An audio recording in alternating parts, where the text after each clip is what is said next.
Well guys, here today we gotta talk about the stock market is finally falling. Oh my gosh, what do you know? What do you know? Oh my gosh, we gotta talk about this, guys. We gotta talk about why the stock market is falling. There's actually quite a few reasons why the stock market is finally falling. About 2,500 points we've lost in the Dow just in the past couple weeks. Why is this? There's actually a few different things going on that I want to explain to you guys what's going on. Not a lot of people know, okay? And then we're going to talk about what do you do now? What to do now with your money out there, okay? So here today, Dow Jones Industrial Average down 730 points. Oh my goodness, it's finally happening, okay? The Nasdaq down 2.5%, actually a little over 2.5%. S&P 500 down 2.42%. And the rumor is that if I shave my head, the stock market falls. For every one hair follicle we shave out of my head, the Dow goes down 1 point, because I think that's what happened. I mean, all of a sudden, you know, they shaved the head, Dow dropped 730 points.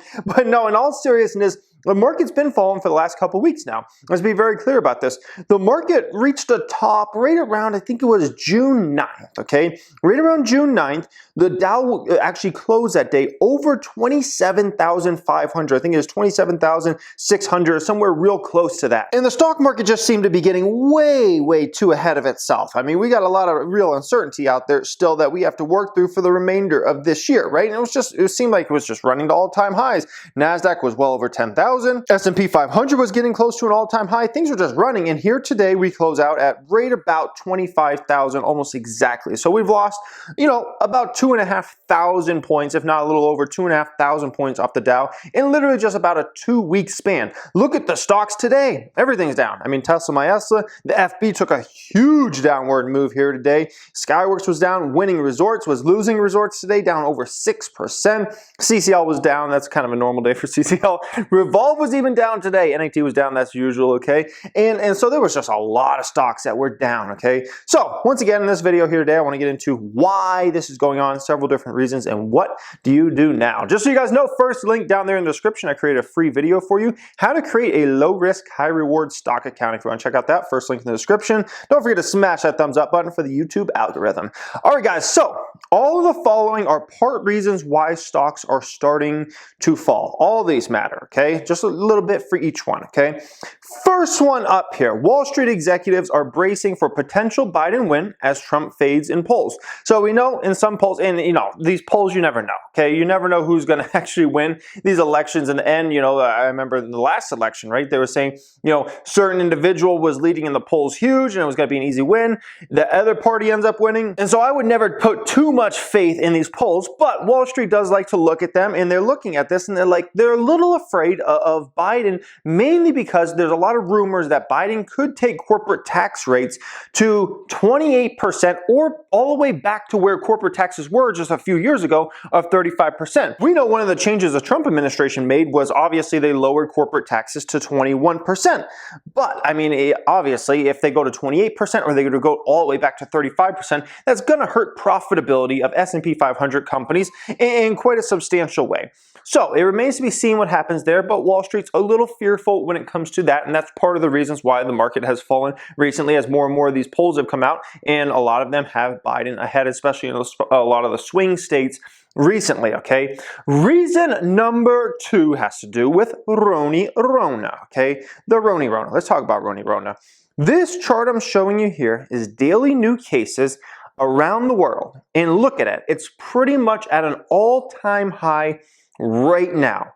The fact is, Roni Rona is going just as strong as it ever has around the world, worldwide. It is spreading in mass still and more than ever. Let's just put it that way. Like, just flat out. Daily new cases is literally looking at new cases every day, and it's in a massive way. And then if we want to focus on just the United States for a moment and just, you know, say, let's forget looking at worldwide numbers, the United States here today reached a number that was almost the record number forever for a day when it comes to Rona in the United States. I mean, just look at how things have ticked back up as June has kind of gone along, right? It's there's just a tick up day after day after day after day.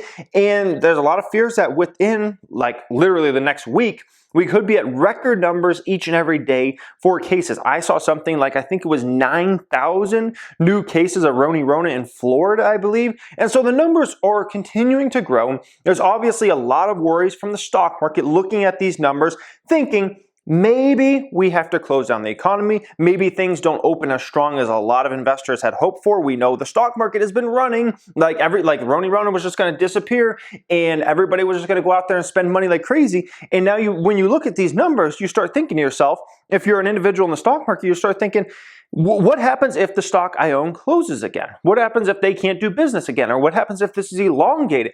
Is the Fed going to have to step in more? Or are we going to have to get more unemployment breaks and things like that? These are big questions. And as we know, in July, what happens in July? Well, those $600 extra payments from the federal government go away for unemployment. A ton of people are collecting that $600. That goes away in July. A lot of questions on how things are going to shake out. Are people going to have jobs when those unemployment extra benefits run out? These are big questions, and these are real things. And when you look at Rona just continue to go up, you have to really think about this. I mean, think about how many jobs just come from, let's say, one football stadium during the fall time. I mean, imagine how many people are employed just by that football stadium, okay? And just think about it. If there's no like football this season, and I'm just giving you one very specific example, but just think about the thousands of jobs from that one stadium, right? And you think about that across the country, but then you think about concert venues, you think about so many different things that we just don't have right now, and we might not have till at least 2021.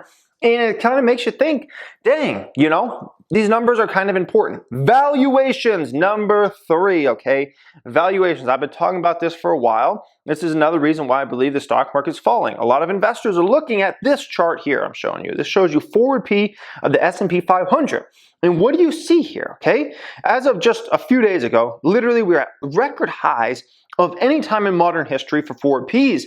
And it's starting to fall. It hasn't, begun to get back to normalized levels, but we're starting to fall. We're starting to get closer. So that is actually some good news. But when you're thinking about it from an investor standpoint, a lot of investors haven't wanted to put buying pressure on the market because they're just looking and they're like, a lot of these stocks are overvalued. And that's the same exact way I felt recently. I've started to deploy a little bit of money in the market here today, and I'll deploy more if this market continues to fall. But as of recently, I've just honestly felt like the market's overvalued. Like there's too much good news baked in. It's hard to find deals. And that's how a lot of it's not like I'm the only investor that feels that way. Believe me, it's the masses that have been in this market for a long time, really understand how to value companies on a high level. Everybody pretty much, figures like stocks have been overvalued and they're due to come down. And we're starting to get that because there's just more selling pressure than buying pressure. A lot of people saying, let's take some profits and let's cash out some of these stocks that have pushed the market up big time, okay? So it's good news that it's starting to fall. Number 4 reason why the stock market is starting to fall. This is more of a confusing one to some because they've never really heard of this, but there's basically a planned sell-off that's kind of like going on right now, I think actively, and could continue into at least the next week. And basically it has to do with pension funds, big investment funds in general. Stocks have performed so well that a lot of these funds have to sell off portions of stocks and put that money into bonds, essentially. Bonds have underperformed, stocks have overperformed. And when it comes to a lot of these funds, they're supposed to have specific amounts of money in each. Some of them are like a 50-50. 50% of the money is in stocks and 50% of the money is in bonds. And if stocks have been going up and up and up, then essentially your fund begins to get too stock heavy. And what do you have to do? You have to go ahead, sell off some stocks, put some of that money into bonds, so then you're more even, okay? And so it's not like necessarily these funds are like, let's go out and purposely try to take profits on stocks. It's just literally like, if that's what the fund is supposed to do and they're supposed to be 50-50, they got to be 50-50. Or if let's say there's 70 stocks, 30% bonds, but stocks have grown so much because stocks have gone up, it's now 80-20. They have to sell off some stocks, put that money over into bonds. This is something that goes on in the stock market, and this is why it is something, in my opinion, that helps the stock market keep more realistic valuations, because these big funds, they do have to sell out. It causes some selling pressure on the stocks. It brings valuations down. I'm actually in favor of it. I actually love it, okay? So those are the main reasons why the stock market is falling. There, we just covered it, okay? So next question up here, what do you do now? What should you be doing with your money now, in my personal opinion, okay? Number one, you really got to think about taking some, if you own any of these type of super speculative companies that have seen their stock prices go crazy, you got to really consider selling some of these stocks and taking profits. You know, I think this is one of the stocks that's up there. We're going to mention a few others here. But some of these stocks, they've just seen their stock prices go crazy. And if you own these type of stocks, you got to really consider, if you haven't already, taking profits in them, man. Just taking those profits, moving to cash, or moving that money into some more stable companies that are likely not as big a question mark and don't have insane valuations on them, considering they have no business model. Nikola stock, for instance, when I first spoke negative on that particular day, the shares after hours were trading at like $90 a share. As we just saw, they're like 63 today, so they're already down massively. But it's still like, you know, a ridiculous valuation on that company, consider they're doing nothing. And these type of stocks, they've been awesome. They've treated people that wanted to try to make some quick short-term money. They've treated most of those folks really, really well. Well, unless you're the person that was buying at $90 a share, because there were people that were buying at 90, there were people buying at 80, and there were people buying at 70. And the valuation has gotten so insane on a stock like this, I think you just got to consider potentially maybe taking some profits in that. There's nothing wrong with taking a sweet profit on a name like that. It's got an insane valuation.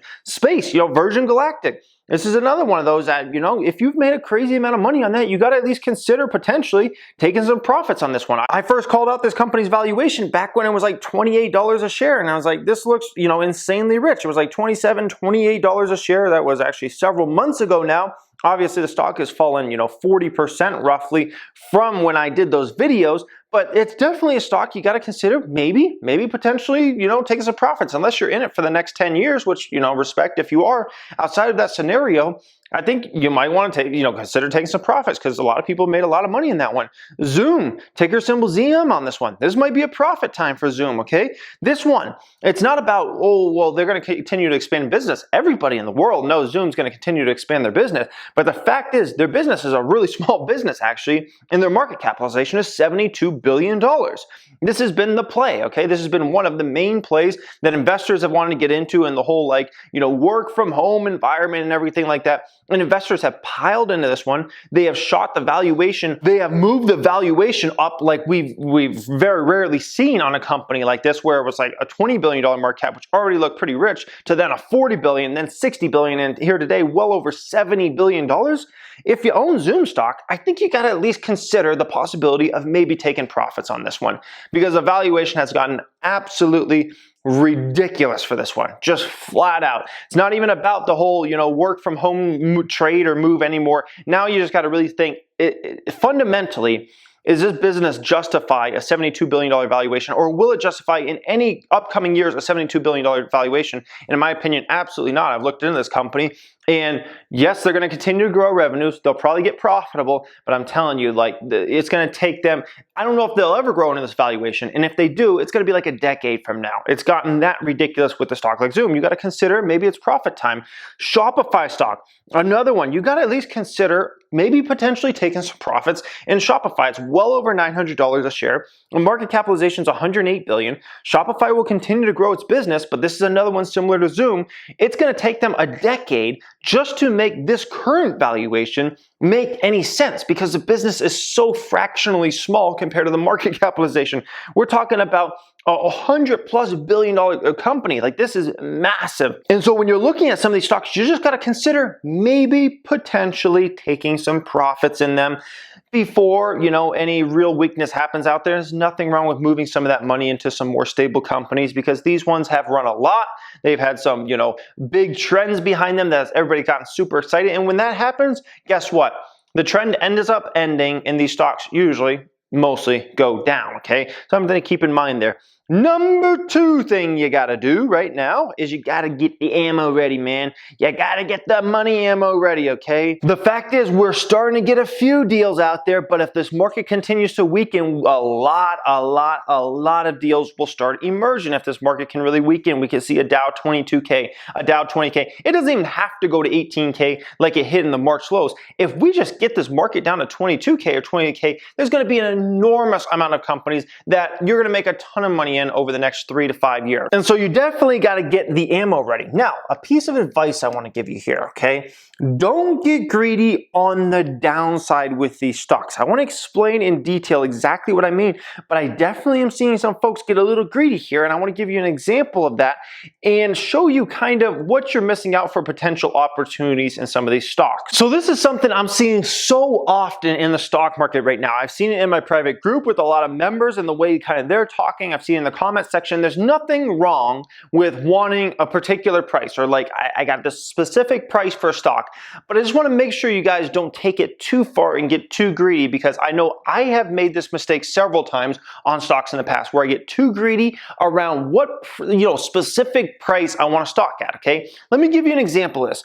So let's say you look into this company, XYZ company, okay? You love this company. It's $100 a share today, and you're extremely confident based upon what you looked in with the valuations, the management team, the business fundamentals, everything across the board. You've done your full research on this. You're very confident that over the next 3 years, it's going to go to $200 because the net income is going to go to this amount, and the valuation the company will command PE-wise will be X amount, okay? So you're saying it's 100 today. You think it's going to 200 over 3 years. Great. That would be amazing. You double up your money in a 3-year span.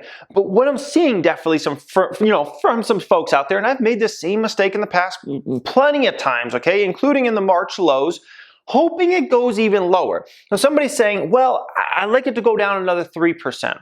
I really want this stock for 97 before I buy, okay? And the problem with this is it doesn't always go to that 97, okay? It might go to 98, might go to 99, or it might start going up. And when you don't get that position built, and all of a sudden it goes to 103, and then 105, and 110, and 120, all of a sudden you're like, dang, I missed that one. And all of a sudden over the next 3 years, it goes to 200 a share, just like you had thought. After all, you had fully researched this company, you had put in all the work, you knew it was probably gonna go to 200 over the next 3 years. It does that, but you never got a position in, all because you were worried about getting it at 97 instead of getting it at 100 or 99. Does it really matter? Does that 3% really matter? Not if the company you believe is going to double over the next 3 years. It just doesn't. If it's some type of real value stock, you have to really be specific with pricing on it. You really do. With Coca-Cola stock, for instance, you have to be very specific with where you buy that stock at. But some of these companies that are great companies that you think there's a high probability it's going to double up or more than double up over the next 3 years because of all these different reasons you look into, it's just silly to hope, it goes down another 1%, 2%, 3%, even 5%, because at the end of the day, you can't get too greedy with this. You got to get the amount of stocks I've made this mistake with over time is a huge list. I've been in the stock market for over a decade. This is what I seriously do. I look into stocks all the time, and I've been doing that for over 10 years now. The amount of times I've made this cardinal sin, let's call it, is ridiculous, okay? Where I'll be looking at a stock and I'm like, I know it's destined for great things over the coming years, but I get so greedy around a little short-term stock price and want it at this specific number, and everything plays out exactly how I thought it was going to play out. And there I'm on the sideline just looking, and I'm like, wow, so all because I wanted to go down another 2% or 4%, I just missed a double up of my money. I made this mistake countless times, and so make sure you guys don't make this type of mistake when you see these markets downtrending. Don't get too greedy when it comes to pricing. There's nothing wrong with wanting to always pay a fair valuation, but there's a difference between paying fair valuations for stocks that you believe are going to go up a lot over time and getting greedy with pricing. And like I said, I saw this in the March lows. There was no stock in those March lows that was low enough for some investors. Like, it's going to go even lower, and this stock I wanted at this price, and it's like the stock will go that price, and then they were like, I want it at this price. That's just pure greed in the end. No different than if a stock's going up like crazy, people get greedy on that side, and they're like, well, it might even go up another 2% because look at it, it's so hot. At the end of the day, you just got to look and you got to say, am I paying fair valuation or not? If you're paying fair valuation, more than likely, and then it has huge potential upside over the coming years, more than likely it makes sense to just buy and not get too greedy with that. And as long as you're always keeping cash in the sideline, you're always ready. Like, if it goes down more, great. You can just lower cost basis and you get shares for even a better deal than you got before. There's absolutely nothing wrong with that. That's why you always got to keep 10 to 30% cash, in my opinion. So I hope you guys enjoyed today's video. As always, let me know your opinion down there in that comment section. I would love to hear from you guys. And don't forget, first link down there if you want to learn how to build a low risk, high reward portfolio. That full video is down there. It's the first link in the description. You'll definitely enjoy that one. And don't forget to smash the thumbs up for the YouTube algorithm. Thank you for watching and have a great weekend.